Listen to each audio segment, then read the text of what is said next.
Saya mau nanya RUU ASN yang baru, Pak. Kenapa honorer dikasih alokasi khusus untuk jadi PPPK, Pak? Untuk apa gitu, Pak? Saya ingin menanyakan karena pengalaman saya setiap dinas luar ke daerah, Pak. Kami tuh yang PNS tuh malah kadang nggak ada harga dirinya kalau dibandingkan dengan honorer yang bawaan anak bupati, ponakannya anggota DPR kayak gitu. Toh kalau mereka mampu untuk berkompetisi, kenapa nggak tes aja sih, Pak? CPNS diterima gitu. Itu kan kayak demotivasi, Pak. Gitu. Terima kasih.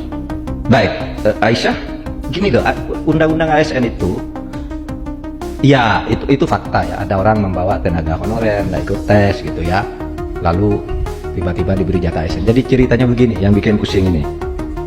Ketika Pak SBY itu berkampanye untuk jadi presiden, dia berkampanye semua tenaga honorer yang ada di Indonesia akan diangkat menjadi PNS ASN, dan Pak SBY memenuhi janjinya. Pada waktu itu diangkatlah 870.000 orang honorer langsung menjadi PNS. Masih ada sisanya, kalau tidak salah 50.000 orang itu mau diangkat pada tahun, masih suruh memenuhi syarat apa gitu.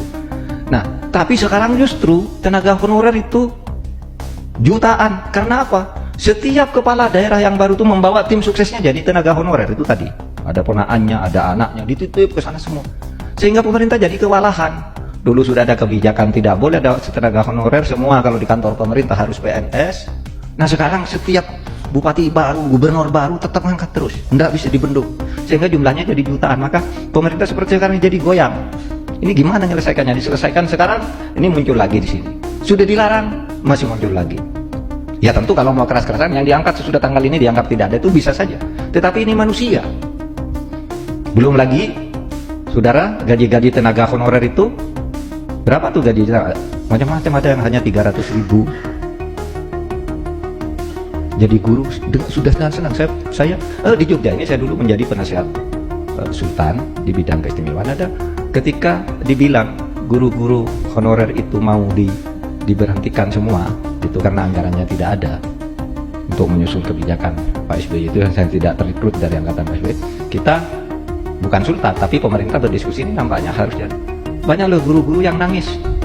Saya ketua Parangpro Projo, datang guru-guru itu dengan promo, Pak kami guru honorer, gaji kami sebulan 250.000, tapi kami bangga menjadi guru karena kami punya status, meskipun 250.000 tidak apa-apa. Coba kalau Pak Jito 250.000 setengah hari habis itu. Dia 250.000 punya anak dan sudah belasan tahun mengabdi menjadi guru honorer di SD itu. Dan di luar Jawa yang begini banyak lagi, Pak. Nah itu persoalan ASN kita. Tetapi ya itu, kalau tadi kok itu anaknya bupati, anaknya gubernur, saudaranya, ponakannya, nah itu yang terjadi, sehingga kita dibikin pusing. Kan kadang-kadang kita kecolongan, tahu-tahu sudah ada di depan meja, ini sudah ASN, bupatinya yang angkat dulu udah periode yang lalu, ini udah berhenti nih bupatinya, ini tinggalan masa lalu nih, harus selesaikan terus begitu terus. Sehingga baru-baru ini kita membuat pembaruan undang-undang ASN untuk menyetop masalah ini agar tidak ada eksploitasi.